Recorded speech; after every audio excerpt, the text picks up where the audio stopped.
Nintendo Cartridge Society presents NCS Classic Edition, Metroid Other M, Part 4.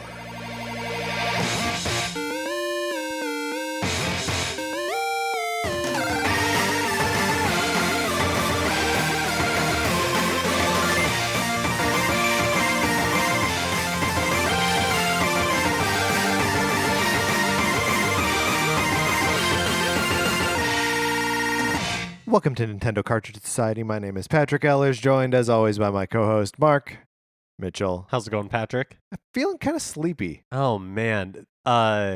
This section of the game we just played up back into sector 2 for the first time. Mm-hmm. Got this speed boost. Broke No, through. wait, hold on. Yes, this is all correct. Yes. Yeah. Sorry.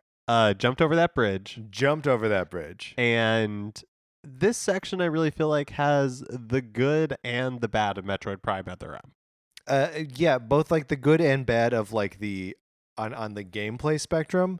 Pretty lacking in the like bad presentational aspects. Yes, mercifully. No interactions with the rest of those recruits. No. And just a little bit. The only interaction you have with Adam is him being like, "Go here," Ugh. or you can use your heat armor Ugh. now. After you've been frying for a while. And again, he's monitoring all of this. He sees everything you see. Yeah, there's one cutscene where the baby gets brought up, but it's brief. Oh, yeah. It's brief. That's right. Yeah. But no, I feel like it has the good stuff, which I'm realizing is, I think the combat is what brings this game down, because there's nothing fun about it. It's it's a chore every time. It's just like enemies come at you, Mm-hmm. press the button, right? Like dodge. the regular enemies, right. Not like the mini bosses, not like just the regular like flying ones or the ones that crawl on the ground. You auto aim, so all you do is enter the room and press the button to fire, and then you clear those out. And then occasionally there's like the stompy 2-armed enemies that look like something out of like a evil monster out of Monsters Inc. Okay, yeah, sure. I don't think those exist, but like it looks like something out of Monsters Inc. but with spikes. Steve Buscemi was an evil monster. No, that's true, right? And then you have to like, but none of the combat, you have to like flip over them and fire on them and like use your ice beam and whatever, but none of it is fun. So when those sections happen, it's just like, oh, why? Instead of being like, oh, I get to do these mechanics. Yeah. Like, I just want to skip this. There's also nothing, and yeah, we're going to rag on this for a little bit, I think, but there's no reward for fighting enemies either. Like, in every other Metroid game, when you kill an enemy, it blows up and maybe it leaves behind a missile or health recharge. There is no way to restore your health unless two things. One is you get to a save point and you get all of your health back. Another is you get below like 25 health or something, and then you can recharge up to 100. But that's it. There's no way to get above that 100, even though you have, like at this point, we have 400 hit points, essentially. There's the only way to get them back is so we spend most of the time with less than one energy tank. Yeah, and so you almost get to the point where you just want to skip enemies. Yeah. Which is fine, but the game does annoying things like you have to kill certain enemies to advance, like, or the door doesn't open. Yes. And I feel like if it's going to encourage you to just roll past enemies because the combat's not fun, then it feels mean to also put up roadblocks. Right. Because I mean, like, they need to decide what it is. Like, do you want me to fight the enemies or do you not want me to fight the enemies? And I almost feel like if you removed the enemies from this game and focused more on the like exploration and the platforming parts, yeah, that it would be more fun. Yeah, I mean, I would think that would be right if I felt like I had tighter control over Samus, because she falls a lot, or falls at times when I don't. So here's a gripe I have with the game. There are some platforms that Samus will just like fall off of. Especially, it seemed like in the ice. Yeah, in this like ice world. Maybe that was the key to it. But like for the most part, you have to tell her to jump off of a platform. She won't just like you walk to the edge and walk that direction. She'll just stand there. Um, but like all of that leads to me not feeling like I have control over the character. So even like the platforming isn't super satisfying. I don't know. No, I think you're right. It's not very satisfying, and it just goes back to like the game wants to kind of play itself, but there's so much contradictions. Like we were talking about, oh, it it almost encourages you to skip the low level enemies, but at the same time, sometimes you have to kill them you have to kill enemies to advance. At Or the same if time, yeah, or like if you leave some of the lower level enemies, suddenly you'll be like at the end of the hallway and realize that you're being swarmed by 30 of them, and like yeah, you're just taking hits. and so there's that contradiction. And then, it's like, oh, we want you to explore this, but the controls don't work in a way that allow exploration. Like it's still kind of, And the camera. and the camera is like directing you and pushing you to like look in certain areas and walk on certain things. But even that doesn't work well. Like, Right. like it's kind of on rails in the sense that, oh, like, yes, you have to choose to go to this platform, but we will choose where on the platform you stand and land. Yes. Yeah, and so yeah, on rails I think is a really good way to describe like what our experience is here so far. Or it's like when I feel like not even just like on rails, it's like if you've ever been to like a theme park like Disneyland and they have that Autopia ride. And so I don't know Autopia. well, so you're driving a car. Mhm. Well, you've been to the Magic Kingdom in Florida, and it's called like the Speedway there.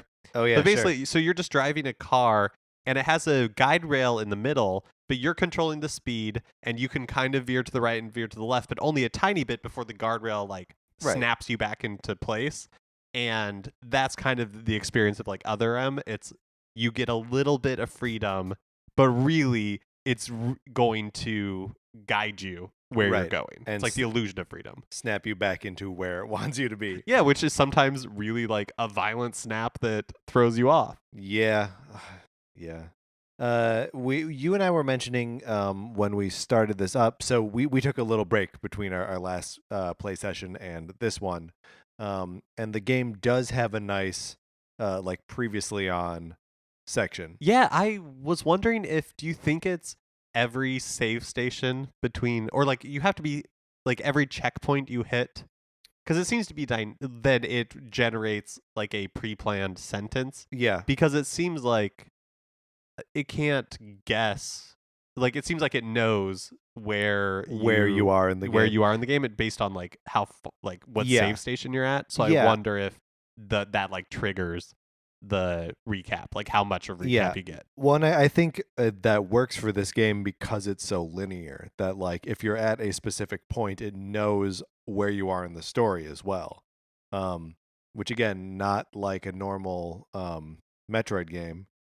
And also, a normal Metroid game, I don't need a recap on what the story is. The story is you're on a planet and there are Metroids. Well, and let's be honest, on this one, we don't really need it because we don't really care. Don't really care. But the recap was very specific. It was like, Anthony told you this. You saw Lyle's corpse, who was a little bit late. Lyle, A little bit late, a little Lyle. bit late. But yeah, I think we found that neat. That'll be a positive thing that we say. Right, about yes. it.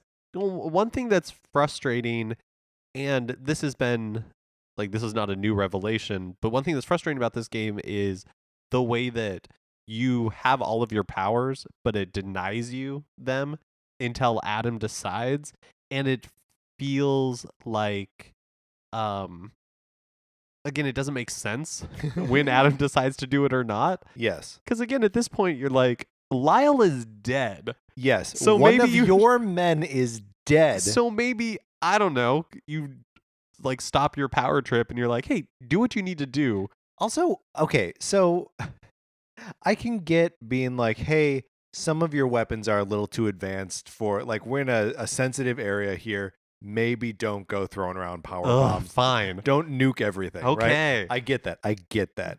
But she has to be told to use her Varia suit armor to not get hurt.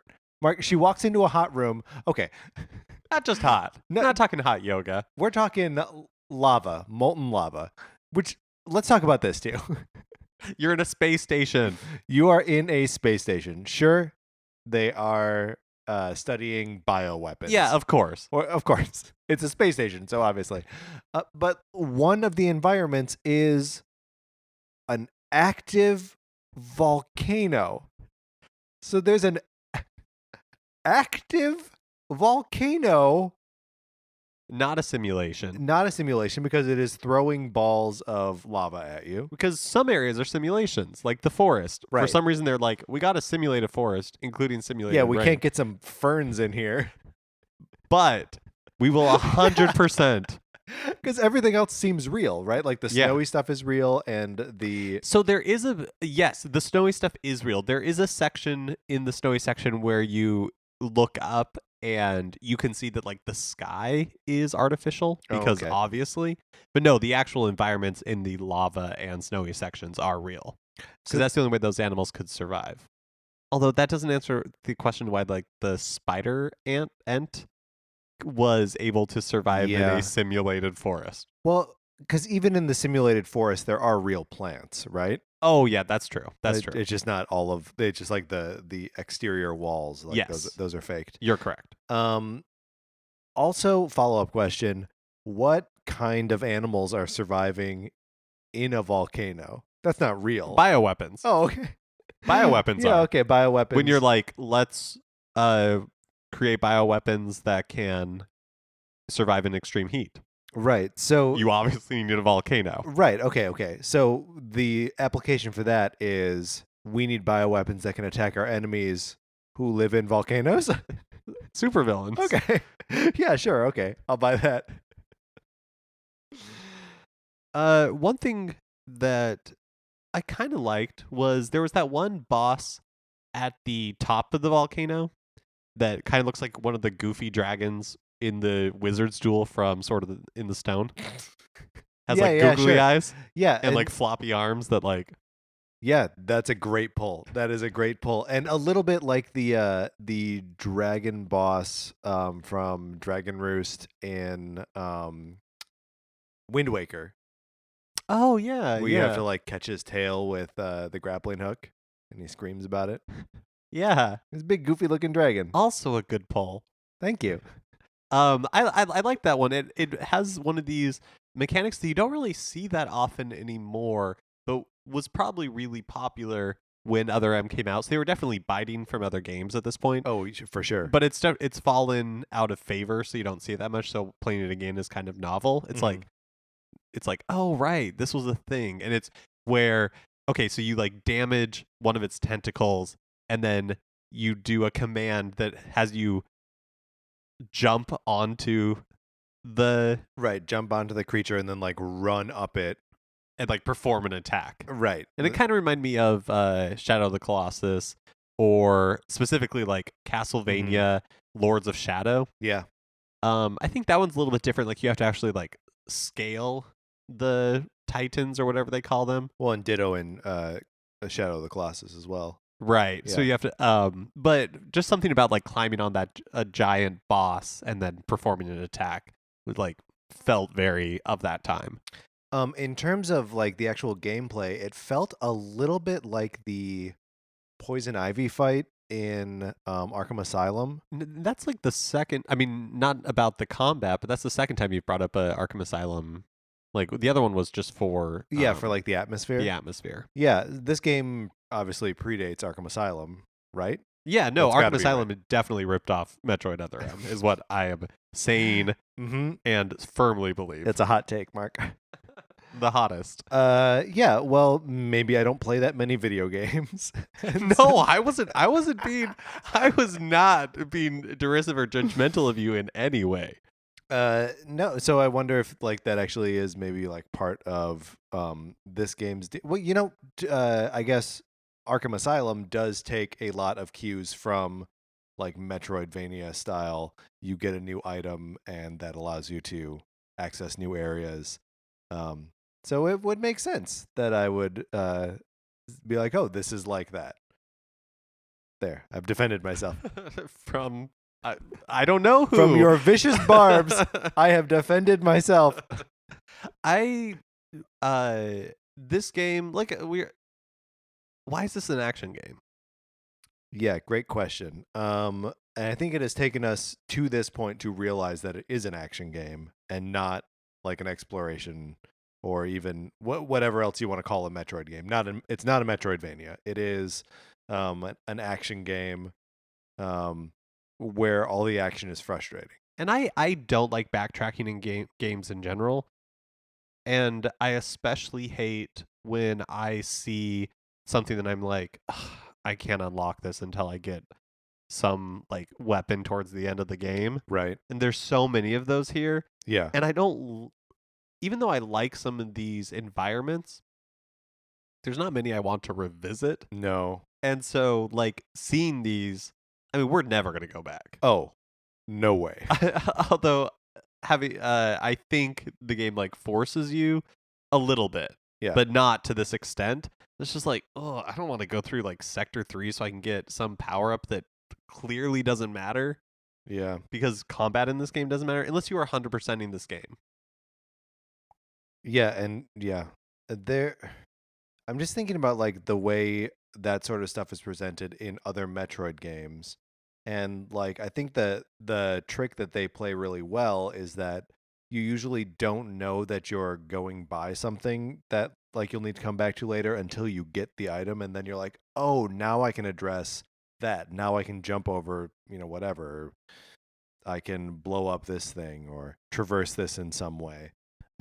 Whereas this is just like, oh, there's another dot. There's another item we can't get. Yeah, there's a door that we can't open because we don't have a super missile. Yeah, Or I'm sorry, we have the super missiles, but we're just not allowed to use it. yeah. Yet. And I I had this problem with a lot of games. The one most recently that I was playing a lot that comes to mind is Animal Crossing New Leaf, where there's sometimes like a half second or a second that it takes for your character to like pull something out or put it away, and those seconds and half seconds start becoming really annoying because you have to do it so often. Yeah. And in this game, the where you aim at the glowing target and it kind of scrolls through like a roulette wheel all of your items until it finally lands on the one that it is. Right. Like that amount of time is so irritating to me yes. because Well, and there's also a split second before that where like there are several split seconds like where I'm like, oh, I have to turn the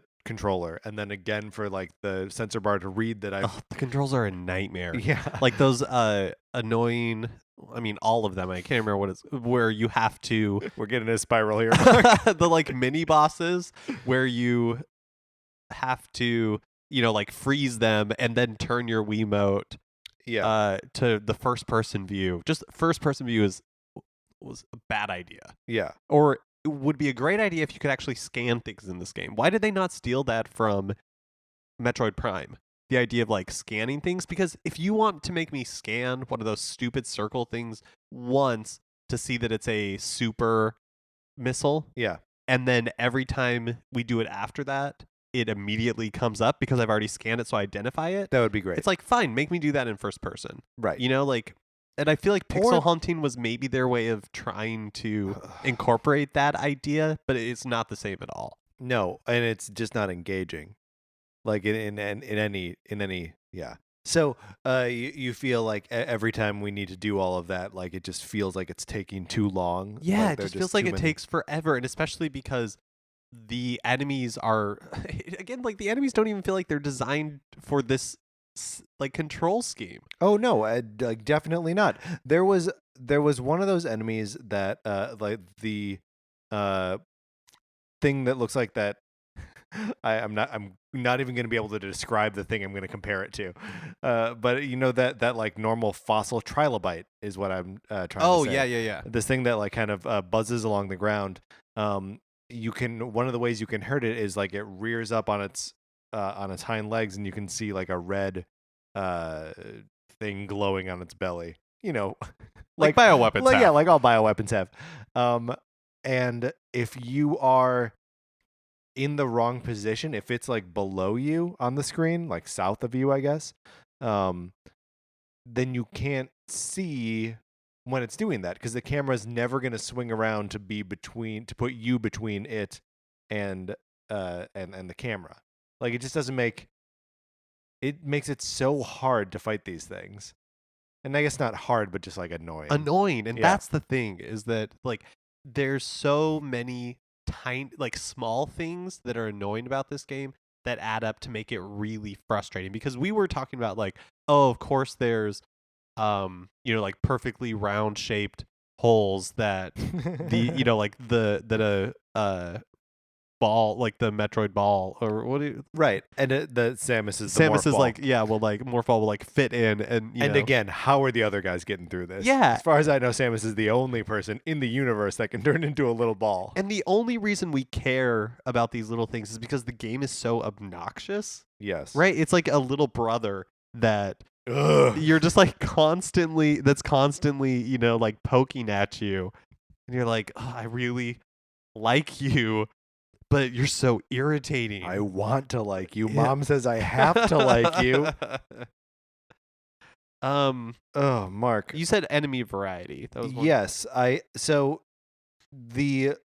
like how frequently the game throws out like the boss or like the mini boss characters or mini boss enemies as just like regular enemies. Yeah, you have to fight them once, and it's really difficult, and then you continue to see them. And while they may be annoying, they're definitely less powerful than they were in that first fight. Right. And they're a more meaningful encounter than the little garbage aliens. The Yeah. garbage enemies. But I can't believe how frequently the game throws those garbage enemies at you. Like, just stop it. Well- I would rather the room be empty And than have 4 little spiky guys crawling around on the floor. And not just that, but each section you go to, there's like the fire section, ice section, the forest section, just the regular enemies in the early part of the game. They are all just reskinned of the same 4 type. Yeah. There's the Monsters Inc. monster, except Right. now he has spikes. There's the flying bees, except now their projectiles are like ice instead of Yeah, and the regular thing. and it's still like a hive that you have to blow up with missiles. yeah. Yeah. I obviously Metroid, outside of Metroid Prime, and even as the Metroid Primes progressed, they sold less and less. They were less and less successful. Yeah. And they were never really big in the West. I wonder how small the budget for this game was, because Nintendo doesn't really seem to care about. Well, why would they put a ton of money into a Metroid game that Nintendo doesn't care about Black Metroids? Is that what? No. You remember No, that? You remember when Kanye West said that George Bush doesn't care about black people? Yeah, I remember Yeah, that. okay. That's all. I just want to make sure that we remember that. Yeah, so the question is how big the budget for this game. Yeah, I mean, I could guess have not been. really the question, but it's, you can see where they had to like where they cut corners. Yeah, but I mean the thing is I think most Metroid games are probably made, with the exception of Prime, on like a shoestring budget, and the backtracking and like its discovery is born out of that, right? Like that you have to go back through worlds over and over again each time with like a new item. That's like a feature of the game and not a bug. And here it seems like it's a failing of the game. And I think it's because they focus so much on combat. Right. And I think that comes from Team Ninja. Right. Because why would you bring in Team Ninja unless you were going to create some sort of combat system? So have you played any of the Ninja Gaiden games that they developed? The new ones, like Yeah, the ones, the 3D ones? yeah. I played the first one a little bit. Okay. Did you enjoy that at all? I wonder how much this experience is like that experience. When those games are good, and I'm not an expert by any means, but when those games are good, they feel good to play. Yeah, okay. Like they're Mhm. like the Batman games or whatever, where the combat feels fluid Right. and makes sense. It's like you feel in control. Metroid Other M, for my money, is nothing like those games. Sure. Yeah. Yeah. Seldom feel like I'm in control, and the combat never feels good. Yeah, there's no like sense of like comboing. Like it's totally different. What's also so weird, and maybe this is an arbitrary distinction to make, but I feel like melee combat makes so much more sense for like that system. Like I'm thinking of God of War, I'm thinking of Arkham, I'm thinking of um the Ninja Gaiden games.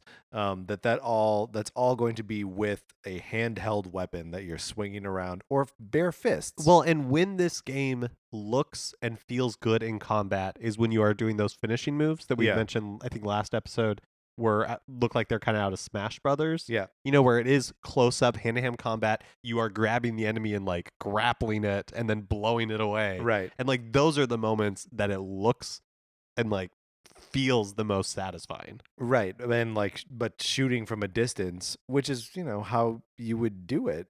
Like that's how you want to fight when you've got a blows. gun. It's terrible. Because again, it is just like you enter a corridor, Mhm. a lot of the little bee flying things come at you, and you just press fire Right. until, because you're not aiming, you just press fire until they're gone. Right. And maybe sometimes you charge it up and shoot 2 or 3 at once. Yeah. Okay, so that's going to be part 4 of this thing. Unless you had something else to contribute. No. Okay, one thing we both liked. Oh boy. No, we can't repeat things we've said this episode. Right. Okay. I liked there is a mini boss type here that it's one of the first things you encounter in the ice level, right? And it's got like a big like armored plate on its head. Yeah, it's kind of like a toad that looks like it's wearing like a Viking helmet. Yeah, it's got like antlers coming out of it. And the first time you fight one, whatever, it doesn't matter. But one of the later times that you encounter it, you have to make it run into an ice wall to like break through it. I thought that was cool. Yeah, that was cool. I liked the way that I liked the lava level. Yeah. And the platforming of it.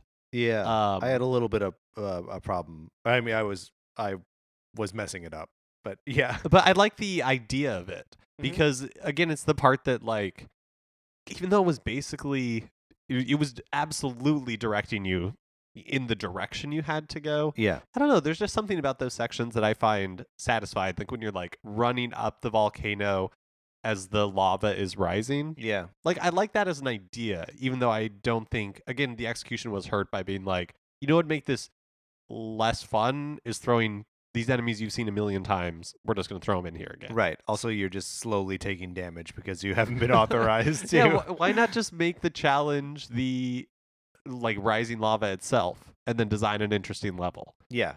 I don't know. Yeah. Also, I know we sort of like danced around this before, but you do drain the lava at one point. Yeah. Which means there's like lava plumbing. There's like maybe lava storage. Like there's an entire like tank yeah, for that's right. excess lava. That's right. Also, auxiliary lava tank. Yeah. Did you notice how my like positive thing quickly turned into a negative thing about the game? It'll happen. Mark, do you think we will become positive again on this game at some point, or do you think it is a slog from here to the end? I think it's good that our goal is to have a positive thing to say about it each episode. All right. That is very telling. I'm actually excited. In some ways, I'm excited for us to get to more of the plot stuff. Oh, yeah. Because, like, it's good for a laugh. It's dumb, too. Yeah, she called it a baby. Is there anything else we need to mention there about... No, really nothing happened. Oh, I was thrown when she comes across a monster that's been eaten by she thinks a Metroid. And first of all, she uses the word predation, that it looks like it's a victim of Metroid predation, which from context clues I can figure out like the Metroid is a predator. It's predation. Like the verb of predator. Yeah. It's the noun form of the verb form of predator. But so like, come on, Treehouse, translate that better. Yeah, do you think that's like when you have a bunch of, like from the Aliens and Predators movies, like you have a bunch of predators in your house like termites? They're like, oh man, you've had a lot of predation in that's these probably rafters. What they would say. You gotta cover yourself in mud. and then challenge one to a fight in a one-on-one alien boomerang fencing match. The first one was how Arnold Schwarzenegger did it. The second one is how Danny Glover did it. All right. So that's probably going to do it for our conversation here. We will be back in a sec to let you know how far you need to play along with us as you love Metroid Other M just as much as we do.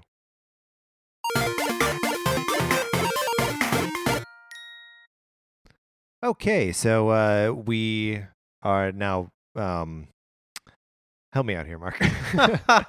You gotta play through Sector 2, get sent back to Sector 3, and then fight the lava whale in Sector 3. Yeah, so there's like a blast incinerator observation area, and then you have to grapple beam, and there's a big lava whale. Yeah. Its name is Vorash. We looked it up, but unless you're also using a guide, I don't know if that information is particularly helpful. So play to Vorash, destroy Vorash, and then join us in the next episode next week.